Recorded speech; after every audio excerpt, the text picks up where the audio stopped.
Hi everybody, thanks for stopping by. I am making this video at the suggestion of a follower as a response to the Jordan B. Peterson Family update as given by Mikhaila Peterson. First of all, I just want to say I am very sorry for your family's struggles and what all you're going through right now. And I want to commend you as a family for sticking together and loving one another through some truly challenging times, going through both cancer with one parent and benzodiazepine withdrawals with the other is a very large load for a young woman. So, and for your family. Anyway, I just wanted to tell you my thoughts and prayers are with you, and I'm wishing you all the best.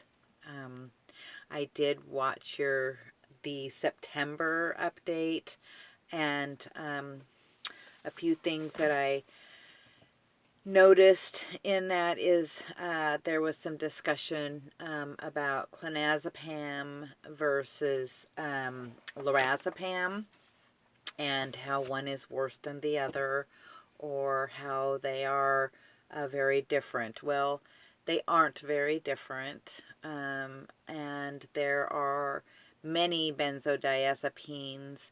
Their main difference is in their duration of how long they last and their half-life.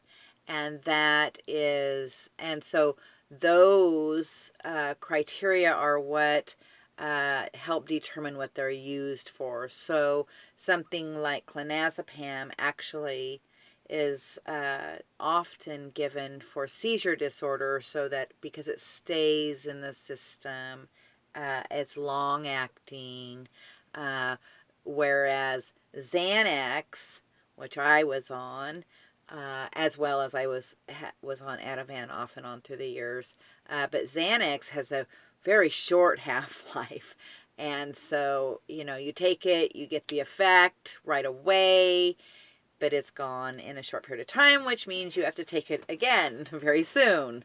Anyway, I did want to discuss that while they are different with different names, and they're all anti-anxiety medications. They're all used for anxiety conditions, central nervous system conditions. That's what they're used for, as well as they're used in the surgical arena.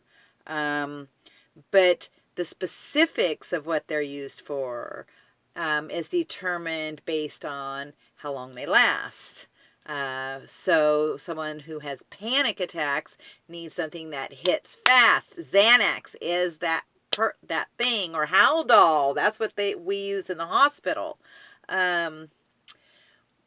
Whereas Klonopin is more for a seizure disorder. It also can be used for anxiety, but it is longer lasting. So anyway, another thing that I noticed in that is that there was a comment about them not being taken longer than 6 weeks. Actually, the recommended, on most all of the printouts, it will say they should not be taken longer than 2 weeks. And for some people, even that's too much. There are people that unfortunately have just one dose and suffer from bad side effects. When I was given them, I was on them off and on for almost 30 years. And I took them as prescribed, just as Jordan did. And I would take them, and then I would be off them, and then I would take them, and then I would be off them, until in 2010 I started being prescribed them, and both Ativan and Xanax, and was on them continuously for like 6 years. And that had happened before. This wasn't the first time, but I think the damage had progressed. I definitely was having paradoxical syndrome. I was taking 3 milligrams of Xanax for insomnia and anxiety. I could take one every 6 hours as needed, and up to 2 at bedtime. And I usually was at 3 milligrams. There were occasions 4 or 5 milligrams. But usually I was at 3 milligrams.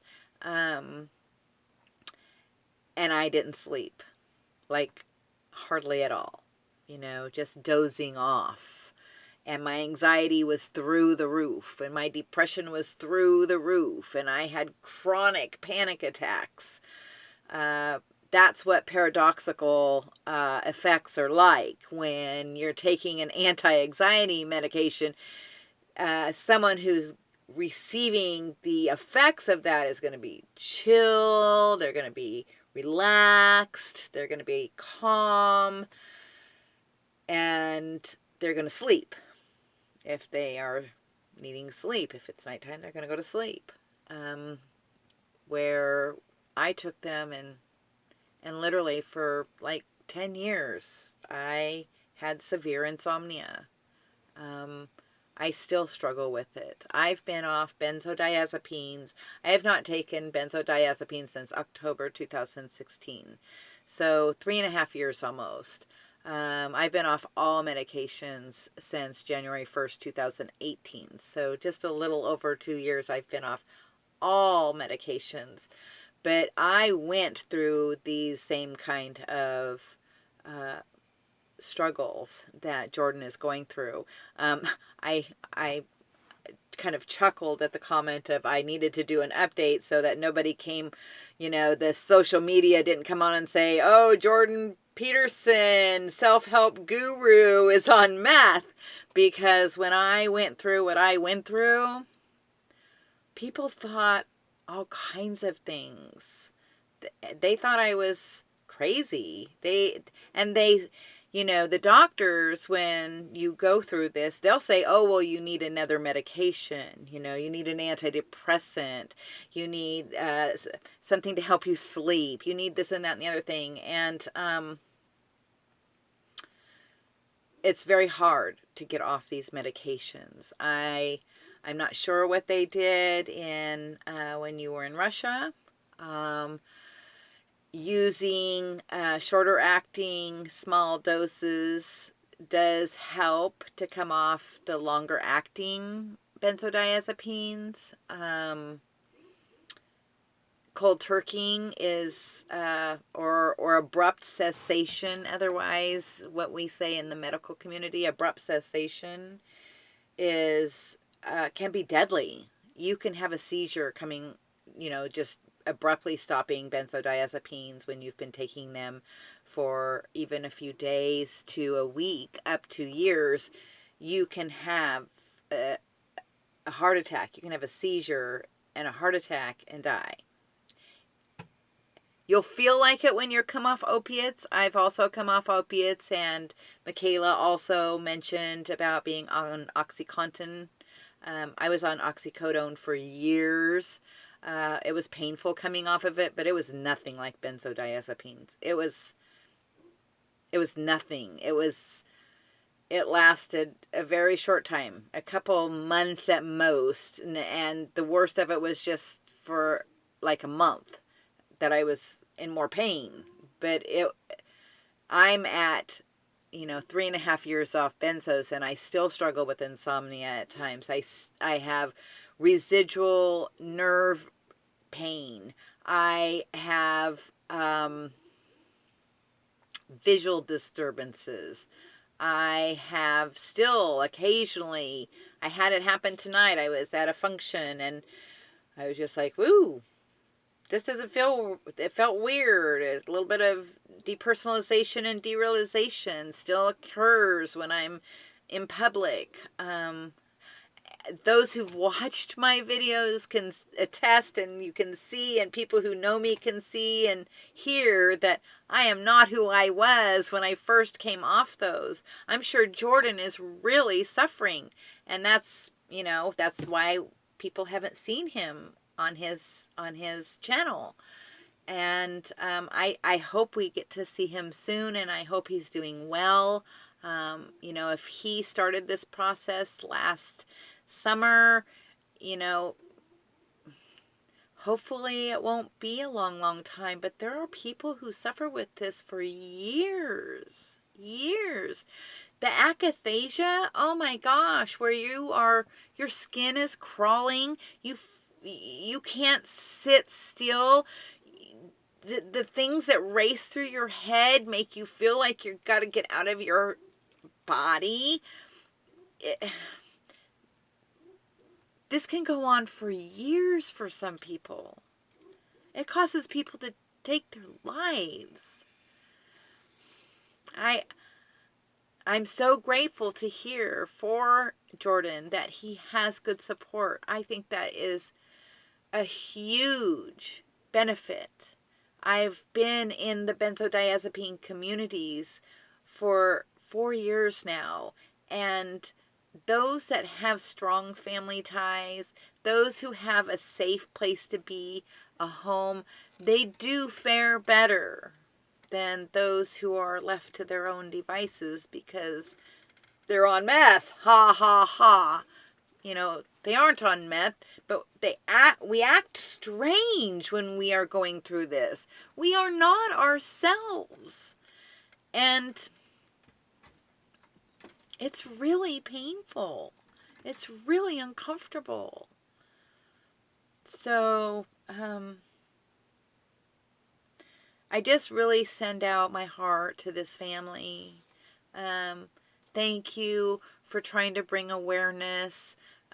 Obviously, your entire family is very committed to being open, just as I have been.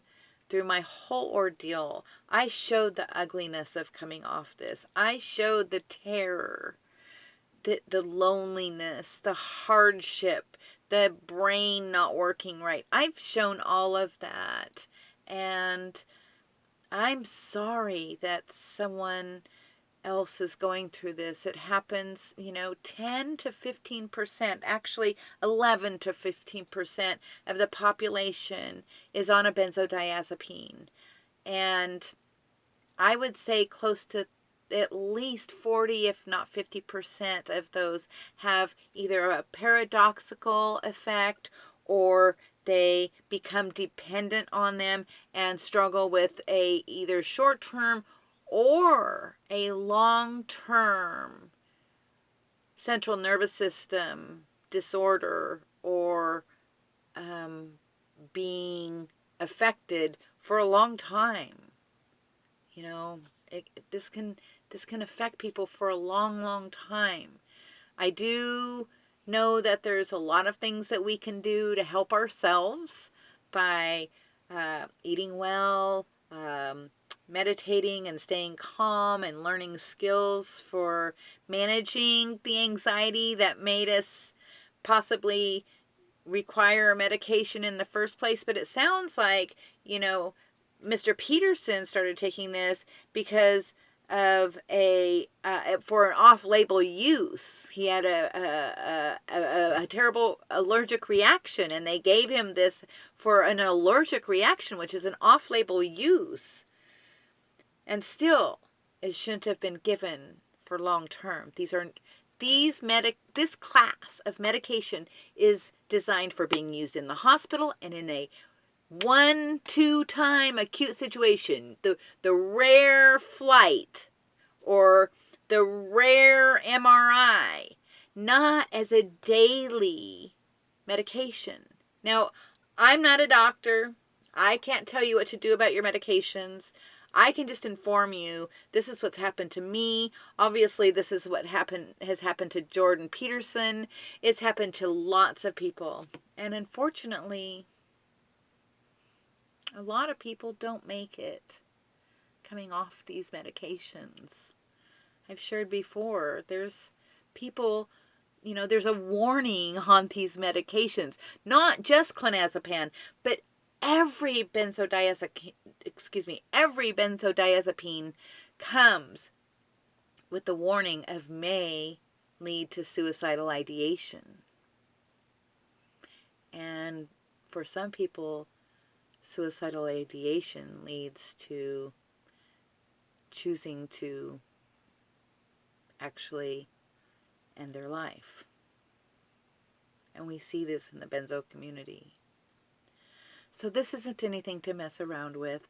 I am really grateful that such a well-known family in the YouTube community and in the self-help community is being out there with this and sharing this.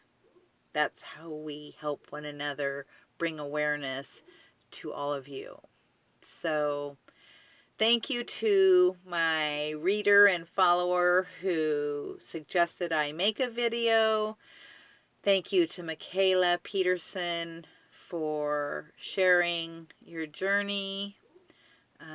It's a learning curve. Learning about benzodiazepines and psychiatric medications as a whole is quite the learning curve, and needs to be evaluated fully for anyone that is being prescribed a benzodiazepine or psychiatric medication. As a former nurse, I will not say that they are all bad.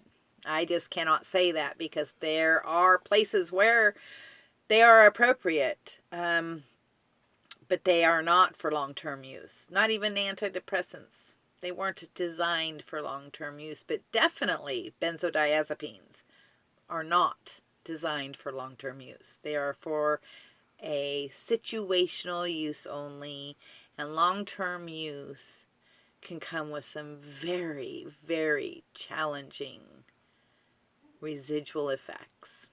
So thanks for listening.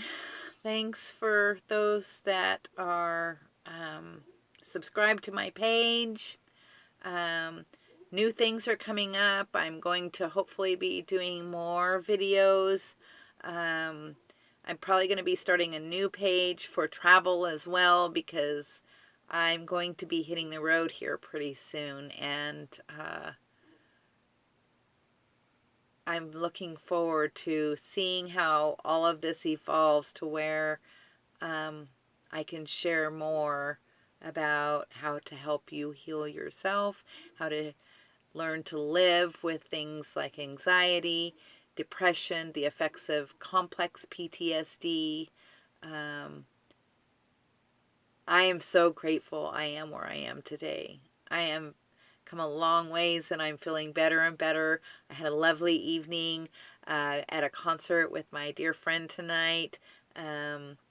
And it's wonderful to be able to be out in public and be myself, and not be riddled with anxiety, and not be riddled with other horrible symptoms that I dealt with that literally prohibited me from doing anything socially for quite a while. So life is returning, and I thank you for this opportunity to share. All right. You all take care now. Peace. Everybody have a happy Valentine's Day.